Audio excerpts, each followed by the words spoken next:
Hello friends, welcome back to my channel learning to investing. तो friends, पिछले video में मैंने आपके साथ मेरे स्टॉक्स शेयर किए थे। अगर वो वीडियो आपने मिस किया होगा तो उसे आप ज़रूर चेक कर लेना। तो फ्रेंड्स, इस वीडियो में मैं आपको बताऊंगा कि मैं स्टॉक्स का फंडामेंटल एनालिसिस कैसे करता हूं। तो फ्रेंड्स, मेरे पोर्टफोलियो में से मैं 3 स्टॉक्स के ऊपर आपको फंडामेंटल एनालिसिस करके बताऊंगा, जिसमें एक लार्ज कैप कंपनी होगी, एक मिड कैप कंपनी होगी और एक स्मॉल कैप कंपनी होगी। तो फ्रेंड्स, लार्ज कैप स्टॉक में से हम हिंदुस्तान यूनिलीवर का फंडामेंटल एनालिसिस देखेंगे। HUL के मेरे पास 4 शेयर्स हैं, जिसका एवरेज प्राइस 2240 रुपीज़ है और मुझे माइनर 1% का प्रॉफिट हो रहा है इसमें। तो फ्रेंड्स, सबसे पहली चीज़ आपको फंडामेंटल एनालिसिस करते समय देखनी होगी वो है कंपनी का मार्केट कैप। मार्केट कैप से हमको पता चलता है कि कंपनी कौन से कैटेगरी में आती है। अगर कंपनी का मार्केट कैप लैक्स में है तो वो लार्ज कैप में आएगी, और अगर कंपनी का मार्केट कैप थाउजेंड्स में है तो वो मिड कैप में आएगी, और अगर कंपनी का मार्केट कैप हंड्रेड्स में है तो वो स्मॉल कैप में आएगी। अभी HUL का मार्केट कैप 5,38,515 करोड़ है, जो कि लैक्स में आता है। मतलब ये कंपनी एक लार्ज कैप कंपनी है। फ्रेंड्स, मार्केट कैप कैलकुलेट करने के लिए आपको उस स्टॉक के टोटल नंबर ऑफ शेयर्स को मल्टीप्लाई करना होगा उसके करंट मार्केट प्राइस से। फ्रेंड्स, सेकंड चीज़ जो आपको देखनी है वो है स्टॉक का PE रेशियो। अगर स्टॉक का PE रेशियो इंडस्ट्री PE से ज़्यादा है तो वो स्टॉक ओवर वैल्यूड है, और अगर PE रेशियो इंडस्ट्री PE से लोअर पे रहेगा तो वो स्टॉक अंडर वैल्यूड है। फ्रेंड्स, HUL के केस में HUL का PE रेशियो 59.87 है और इंडस्ट्री PE 55.27 है, जो कि इंडस्ट्री PE से स्लाइटली हायर साइड पे है, तो इसे हम इसको स्लाइटली ओवर वैल्यूड स्टॉक कह सकते हैं। फ्रेंड्स, थर्ड चीज़ जो आपको देखनी है वो है डेब्ट टू इक्विटी रेशियो। अगर किसी कंपनी का डेट टू इक्विटी रेशियो 1 या उससे ज़्यादा है तो वो कंपनी हाई डेट कंपनी हम मान सकते हैं, और किसी कंपनी का डेट टू इक्विटी रेशियो 1 से नीचे है तो हम उसे लो डेट कंपनी मान सकते हैं। अब अभी HUL के केस में डेट टू इक्विटी रेशियो है 0.03, जो कि काफ़ी कम है। मतलब ये ऑलमोस्ट डेट फ्री कंपनी हम इसे बोल सकते हैं। फ्रेंड्स, नेक्स्ट चीज़ जो आपको देखनी होगी वो है ROE, यानी कि return on equity. Friends, return on equity से हमें पता चलता है कि हमारे इन्वेस्टेड कैपिटल को कंपनी किस तरह मैनेज कर रही है और हमें कितना % रिटर्न दे रही है। फ्रेंड्स, HUL के केस में ROE 18.35% है, जो कि काफ़ी अच्छा हम मान सकते हैं। Friends, usually return on equity quarter on quarter basis पे ऊपर नीचे हो सकता है, क्योंकि वो कंपनी के प्रॉफिट के ऊपर डिपेंड करता है। फ्रेंड्स, नेक्स्ट चीज़ जो हमें देखनी है वो है EPS, यानी कि earning per share. Friends, EPS से हमको पता चलता है कि कंपनी कितना पैसा पर शेयर के पीछे कमा रही है। जितना ज़्यादा EPS होगा उसका मतलब होगा कि कंपनी उतना ज़्यादा प्रॉफिटेबल है। फ्रेंड्स, EPS भी क्वार्टर ऑन क्वार्टर बेसिस पे ऊपर नीचे हो सकता है, क्योंकि वो कंपनी के प्रॉफिट्स पे डिपेंड करता है। फ्रेंड्स, नेक्स्ट क्राइटेरिया जो हमें देखना होगा वो है डिविडेंड यील्ड।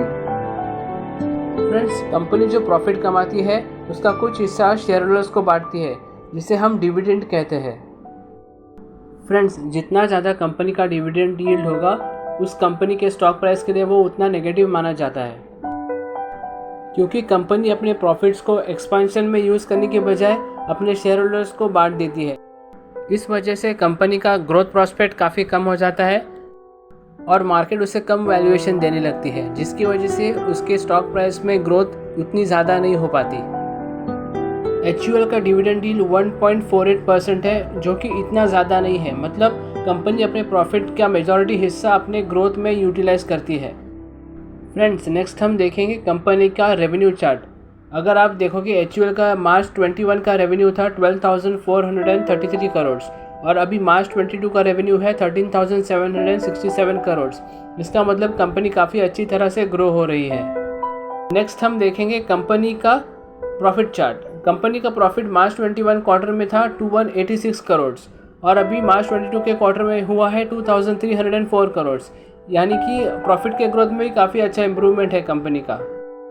फ्रेंड्स, नेक्स्ट हम फाइनेंशियल स्टेटमेंट स्टडी करेंगे, जिसमें सबसे पहले हमको देखना है ऑपरेटिंग प्रॉफिट मार्जिन, यानी कि कंपनी अपने कोर ऑपरेशन से कितना प्रॉफिट जनरेट कर पा रही है। तो फ्रेंड्स, नेक्स्ट हम देखेंगे net profit margin. Net profit company का वो प्रॉफिट होता है जिसमें कंपनी के एक्सपेंसेस और टैक्स डिडक्ट करने के बाद जो फाइनल अमाउंट बचता है उसे हम नेट प्रॉफिट कहते हैं। फ्रेंड्स, HUL ने 19 रुपीज़ पर शेयर का डिविडेंड डिक्लेयर किया है जिसकी एक्स डेट 15 जून है। इसका मतलब आप अगर 14 जून या उससे पहले कंपनी का शेयर खरीदते हैं तो आप इस डिविडेंड के लिए एलिजिबल रहेंगे। फ्रेंड्स, नेक्स्ट हमें देखना है कैश इन हैंड। अभी HUL का कैश इन हैंड 11,179 करोड़ है जो कि काफ़ी ह्यूज अमाउंट है। तो HUL एक कैश रिच कंपनी है। फ्रेंड्स, नेक्स्ट हम दीपक नाइट्रेट का फंडामेंटल एनालिसिस करेंगे।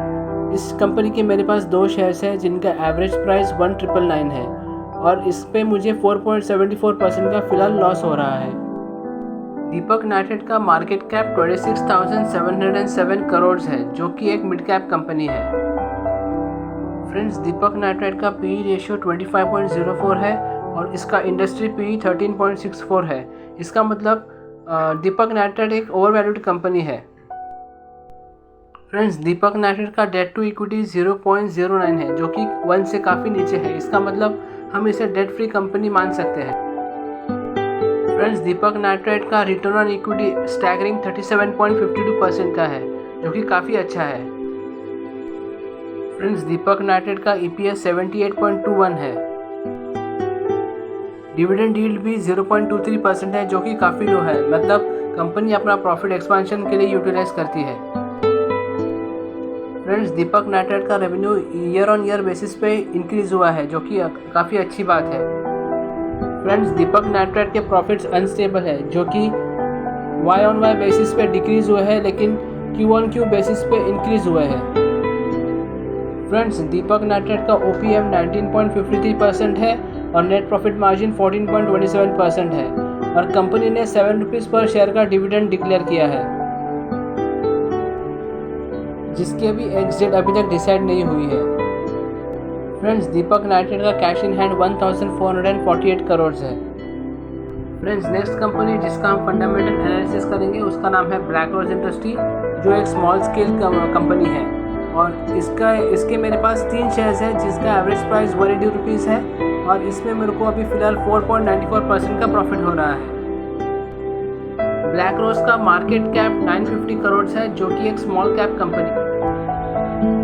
PE रेशियो 29.79 है और इंडस्ट्री PE 33.59 है। सिंस इसका PE रेशियो इंडस्ट्री PE से कम है इसका मतलब ये अंडर वैल्यूड स्टॉक है। डेट टू इक्विटी 0.11 है जो कि काफ़ी लेस है। इसका मतलब हम इसे डेट फ्री कंपनी मान सकते हैं। रिटर्न ऑन इक्विटी 29.63% है। EPS 6.26 है। डिविडेंड यील्ड 0.25% है।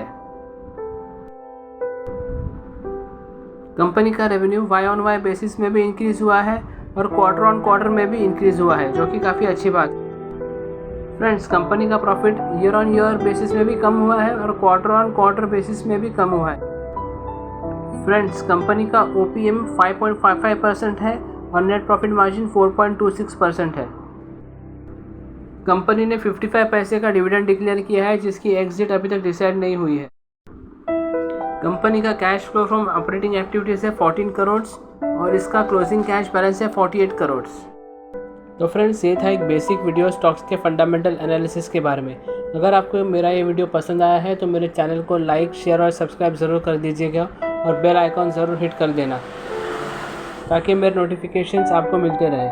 थैंक यू वेरी मच दोस्तों।